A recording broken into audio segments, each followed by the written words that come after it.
Monday, August 29th, 1997.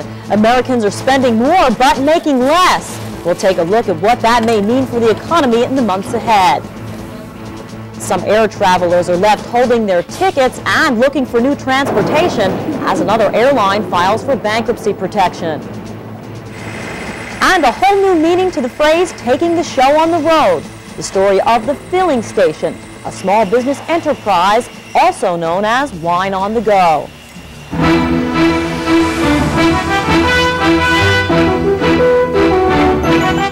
First Business, America's business news and information leader, is brought to you by Mass Mutual, the blue chip company, and by the U.S. Chamber of Commerce. Now, here's Trish McShane. Good morning. Consumer spending is up while personal income is down. And right now, economists say that's not necessarily bad news, but they do say it's a trend that can't last for long. First Business correspondent Deborah Linz tells us now what that may mean for the economy. Consumers are spending more than they are earning. In a report being released today, economists predict personal income rose a modest 0.2% in July, after climbing 0.6% in June. It's expected consumer spending, on the other hand, rose 0.7% last month. If so, it would be the largest gain since January. Right now, unemployment's very low. People feel fairly confident that they're going to have their jobs. They're going to go out and spend.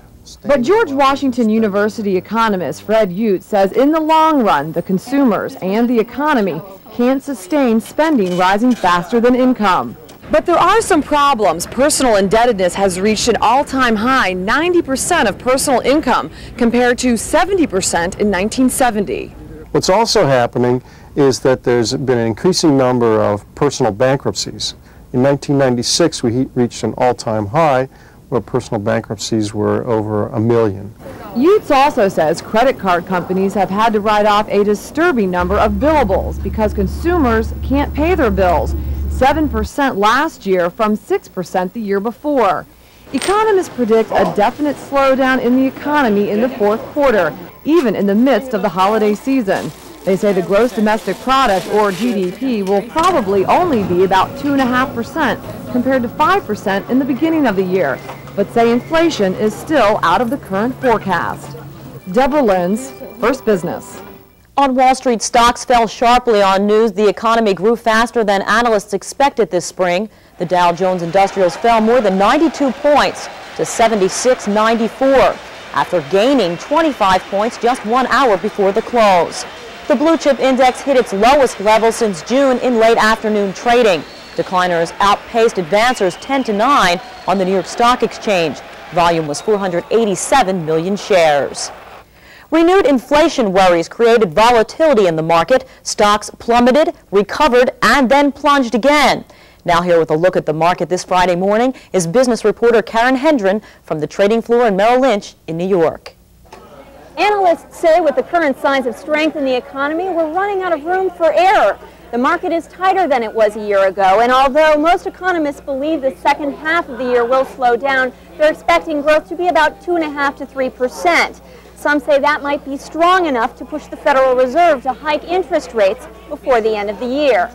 Taking a look at the boards, the Dow dropped on word that second quarter GDP was stronger than first estimated. It came in at 3.6%, although that was basically in line with expectations. The large cap markets have been showing weakness overall in recent sessions, but small cap stocks have been taking up the slack, showing record strength. The bond market has been a little rich, but analysts say overall, the long-term picture looks good. One thing the market is buzzing about is whether the GDP figures will force the Fed to push up interest rates when they meet next month. Higher interest rates could be a threat to corporate profits. Most say we'll get a better picture of what to expect next week when we see a fresh rash of economic data. That's what they're talking about on Wall Street. On the Merrill Lynch trading floor, I'm Karen Hendren reporting for First Business. The Mitsubishi Motor Corporation has settled a sexual harassment lawsuit with 27 women at its Bloomington, Illinois plant. Mitsubishi will have to pay the woman $9.5 million. Some of the women will get as much as $500,000, with the rest getting lesser amounts based on their experiences. In their suit, the women claim they were subjected to obscene remarks, groping, and sexual discrimination. In overseas markets, prices on the Tokyo Stock Exchange closed lower overnight as the U.S. dollar gained value against the Japanese yen. Now for our first look at this morning's global market activities, let's go to our First Business International correspondents, starting with Stephen Bond in Tokyo. Stock markets in Japan and elsewhere in Asia tumbled for a second straight day following falls on Wall Street and Asia's spreading currency crisis. The Nikkei lost 222 to 18,229. with turnover of 370 million shares. The dollar firmed against the yen amid concerns about Japan's economic outlook. In Tokyo, Stephen Bond, First Business. Amid the turmoil surrounding Asian stock markets and currencies, the dollar is trading quietly, but traders say overall conditions in Europe are quiet ahead of the U.S. holiday weekend, and any dollar sales by asset managers balancing their books for the month-end could spark movement in a thin market. The present international equities drama, meantime, is having a limited impact here. Prices of leading names are steady. In London, Derek Grant, First Business. Share prices plummeted 123 points in Mexico City on fears that U.S. profits will slow and affect Mexico. The Bolsa Index's close at 47.89 was a 5-week low. Mexican shares have given back 6.5% in the past half dozen sessions. The peso lost a point to 7.76 on the dollar. Mike Kohler, First Business. Frankfurt share prices are retreating this morning in reaction to sentiment in the Far East. The weaker dollar and Wall Street's close are also hammering away at German markets. Meanwhile, the German government reports wholesale sales rose an annual 2.1% in July. On German exchanges this morning, the EBIS DAX index is down 32.40 points at 3,865.03. I'm Peter Dallé, First Business. Now here are this morning's top news headline stories. A standoff between a police SWAT team and a man with an assault rifle in Tacoma, Washington ended with the death of one of the officers Thursday. 3 other police officers were wounded. The 4-hour standoff occurred when the 45-year-old man barricaded himself in a house following a domestic dispute. The gunman was also shot and wounded. Thousands of demonstrators streamed across San Francisco's Golden Gate Bridge yesterday in protest of a voter-approved measure to end affirmative action. Proposition 209 took effect Thursday after almost a year of legal battles. The march was peaceful and orderly as protesters walked 4 and 5 abreast on the sidewalk of the bridge. Officials are still looking for answers to a school bus accident which injured 35 students yesterday in El Dorado, Ohio. Investigators say what happened seems to defy logic. The State Highway Patrol reported that the bus went off the right side of the road, came back onto the roadway, striking an embankment on the left side, and then flipped over.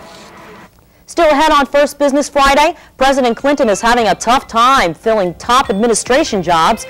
First Business senior correspondent Dan Cush has a report coming up. But first, a look at this morning's business travel forecast for some major U.S. cities.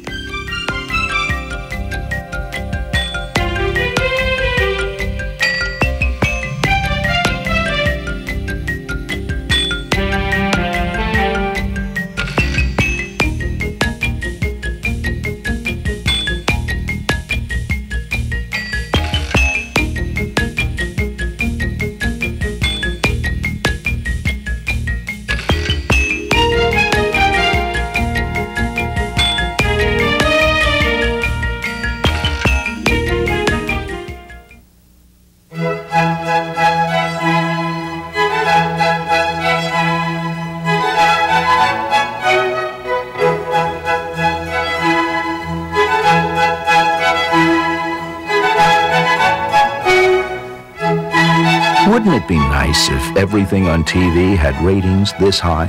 Families and businesses across America rely on Mass Mutual for life insurance and financial security.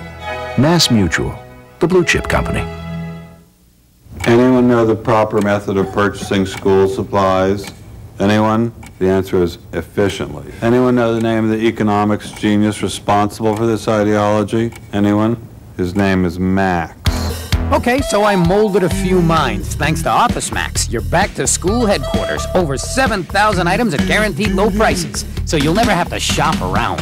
It's very exciting. Bring it down a notch, will you, pal?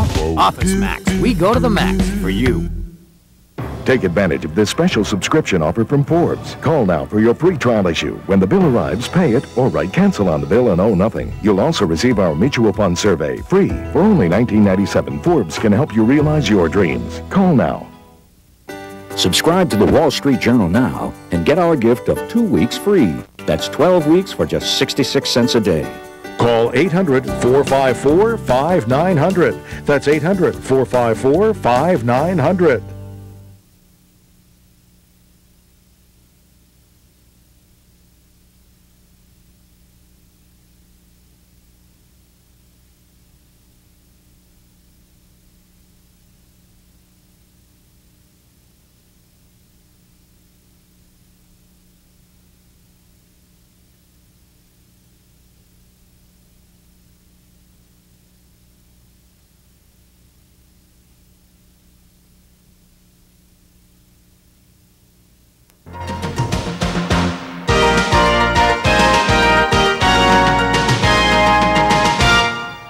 Passengers holding tickets for Air South will have to seek other means of travel. After 3 troubled years of operations, Air South filed for bankruptcy protection from its creditors and suspended all flights indefinitely yesterday. The discount airline, which serves 10 cities, mostly in the Southwest, has laid off all of its 700 employees because it could not meet its payroll. A major candy maker puts a safety label on one of its products, and Nintendo may get a lump of coal in its stocking this Christmas. First Business correspondent Larry Matthews has those stories and more on this morning's Business Briefs. Nestle is going to relabel its Nestle Magic Candy with warnings that the product may be hazardous to children under the age of 3. The product features Disney characters inside a chocolate-covered plastic ball, which attorneys general in 2 states claim pose a choking hazard. Company and federal officials say the product is safe, however. General Motors' Buick division wants to increase its market share to 5%. It's now about 4.8%. Buick calls it a reasonable goal and will introduce 3 new models for the 1998 model year. Boeing can't keep up with its own production schedule for the 747 jumbo jet and will either shift or hire hundreds of workers to meet the target of delivering 46 747s this year. Boeing may also move some of the work to McDonnell Douglas facilities it acquired in its recent merger with its one-time rival. There's been another in what's become a string of major advertising agency moves. Continental Airlines is dumping the Dallas-based Richard Group for NW Air & Partners, which handles General Motors and Folgers Coffee, among others. United and Delta dumped their ad agencies earlier in the year. This may not be a very Merry Christmas for video game maker Nintendo. The company says some of its new games won't be available until after the holidays. One of the new games, Banjo-Kazooie, was going to be launched with a $10 million promotional tie-in with Taco Bell. All of this means Nintendo will likely lose critical holiday business to rivals Sony and Sega. Larry Matthews, First Business. At least 10 states are now looking into whether Columbia HCA Healthcare overbilled state health programs for the poor. This is in addition to an ongoing federal probe of possible Medicare fraud by the hospital chain. At least 3 middle managers have already been indicted by the federal government. Officials in Arkansas, Kentucky, Massachusetts, Nevada, Utah, Washington, and Wyoming are examining whether the company overbilled their Medicaid programs. Alabama, Florida, and Texas began investigations earlier this month. If you have a comment or if you'd like more information about any of the stories appearing on this morning's First Business program, we'd like to hear from you. Just give us a call toll-free at 800-521-3442 or send us a fax at 202-463-3186.